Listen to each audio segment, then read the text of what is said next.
Bene, allora siamo con Nicola Comin, prima dicevamo con Nicola Maragni anche con i pattini più da basket che da giocatore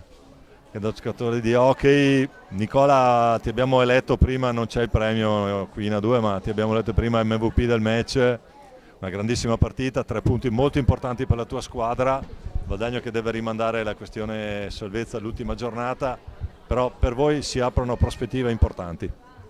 Ma diciamo vittoria importante, ci tenevamo, a me Valdagno insomma è comunque casa mia, ormai sono cittadino tienese, amo Tiene, ma Valdagno rimane pur sempre casa mia, quindi si vede che mi porta anche bene la pista. Partita molto difficile, io ho visto le ultime 2 o 3 partite del Valdagno, una squadra giovane in continua crescita, oggettivamente almeno il pareggio lo meritava per quello che si è visto in pista, penso di essere oggettivo, poi lo sport è anche questo. Per noi sono 3 punti importantissimi perché